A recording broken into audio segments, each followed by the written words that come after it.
Dan saudara, kita akan bahas bagaimana sebenarnya penelantaran anak dari perspektif hukum, khususnya dalam kasus yang kini menyeret selebritas Denada Tambunan. Bersama Guru Besar Fakultas Hukum Universitas Pelita Harapan, ada Jamin Ginting. Selamat siang, Prof. Jamin.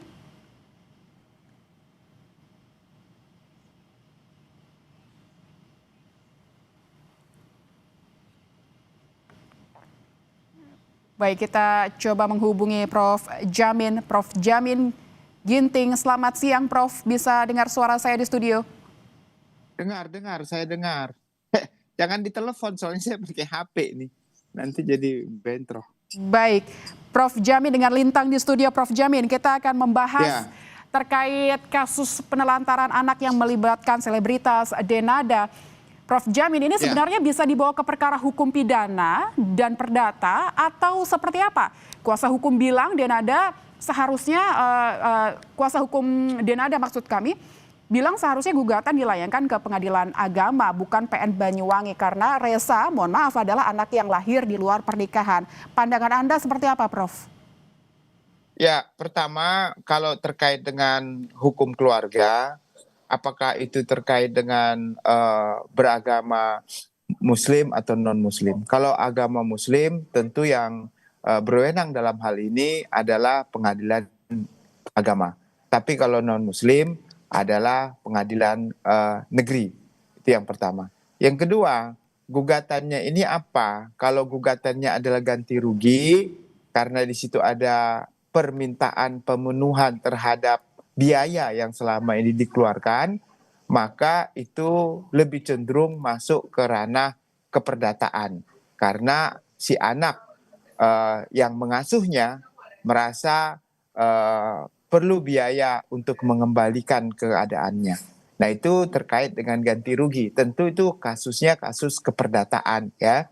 Nah, nanti permasalahan apakah dia anak yang sah, tentu kalau sudah Denada mengakui sebagai suatu anaknya sendiri, maka nggak perlu lagi dibuktikan itu anaknya atau bukan ya. Karena pernikahan yang berada di luar nikah itu mempunyai hubungan hukum dengan ibunya. Berarti sah.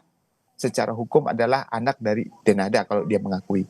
Nah, saya juga mendengar sudah ada beberapa kali dikirimkan biaya, ya, mungkin kurang biayanya atau selama ini tidak diperhatikan. Nah, itulah nanti yang digugat ya. Nah, penggugat ini tentu bertanya, ini uang dia, umurnya sekarang kan sudah 24 tahun. Tentu biaya selama ini dari mana asalnya, begitu ya? Apakah dari orang tuanya, apakah dari orang yang mengasuhnya? Kalau orang yang mengasuhnya berarti selama ini orang mengasuhnya merasa dirugikan dengan uang yang dia keluarkan sehingga dia perlu mengembalikan uang tersebut. Nah, jadi ini konteksnya adalah keperdataan. Beda dengan pidana. Kalau penelantaran anak pidana itu terkait dengan anak yang tidak diberi makan, ya, masih kecil. Anak itu kan di bawah 18 tahun ya. Jadi kalau dia masih di bawah 18 tahun ya bisa, tapi karena ini sudah dewasa, maka ini bukan ranah hukum pidana tapi lebih ke perdataan gitu. Baik, berarti karena ada tuntutan material oleh penggugat, ini termasuk ke dalam hukum perdata begitu ya Prof ya. Nah, hari ini dijadwalkan ada mediasi kedua. Mediasi pertama Denada sempat tidak datang. Kalau hari ini Denada tidak datang lagi, apakah otomatis penggugat menang atau seperti apa proses yang berjalan? Ya, tentu berdasarkan SEMA Mahkamah Agung terkait dengan mediasi diberikan waktu selama ya 1 bulan ya, lebih itu diberikan waktu untuk bisa melakukan mediasi. Tapi kalau mediasi para pihak tidak hadir, terlebih kepada tergugat tentunya ya, tergugatnya tidak hadir, maka ada kalimat di situ biasanya rekomendasi daripada mediator, kelihatannya orangnya tidak beritikat baik. Tapi tidak dengan sendirinya, kalau dia tidak beritikat baik, langsung putusannya itu menjadi putusan yang dimenangkan. Bisa saja dalam mediasi dia tidak hadir, tetapi nanti kuasa hukumnya hadir pada saat pemeriksaan pokok perkara. Nah, nanti dalam pokok perkara itulah nanti dibuktikan kalau sebenarnya tidak ada perbuatan melawan hukum, tidak perhatian sudah diberikan, dan nanti tergantung buktinya. Jadi ini baru mediasi.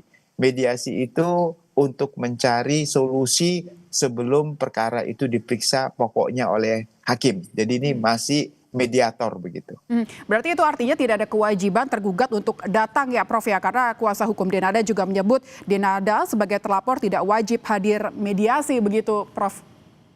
Ya, ini terkait dengan keinginan untuk menyelesaikan secara damai saja. Begitu artinya tidak perlu diselesaikan melalui pengadilan, tetapi ada mediator yang mendamaikan mereka. Bagaimana solusinya? Mungkin ya dengan keadaan sekarang ya udah bayar berapa ratus juta begitu ya, sehingga kasus ini nggak perlu lagi digugat begitu. Nah, kalau tercapai perdamaian di situ, maka kasusnya nggak perlu lagi dimasukkan ke pengadilan, cuma menunggu putusan.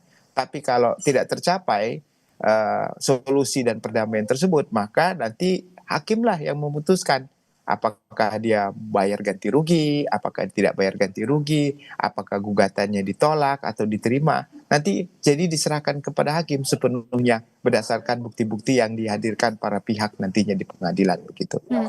Prof Jamin, di sini pelapor mengaku ada tindakan penelantaran begitu yang dilakukan oleh Denada selaku ibu kandungnya menurut pengakuannya.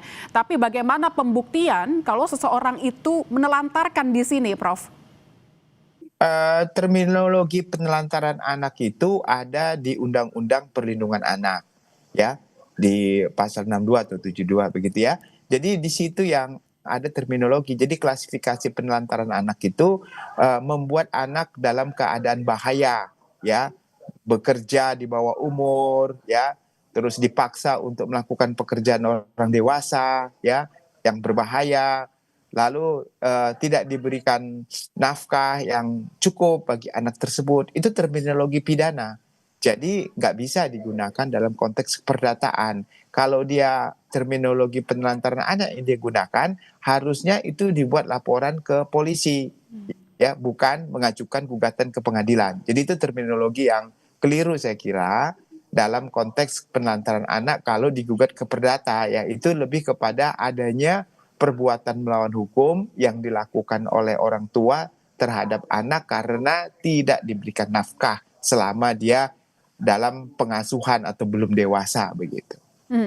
Karena terkait dengan pengakuan dari pelapor ini dia tidak mendapatkan nafkah begitu dari ibu kandungnya. Berarti Anda melihat ini harusnya masuk ke proses ranah hukum di kepolisian begitu ya Prof?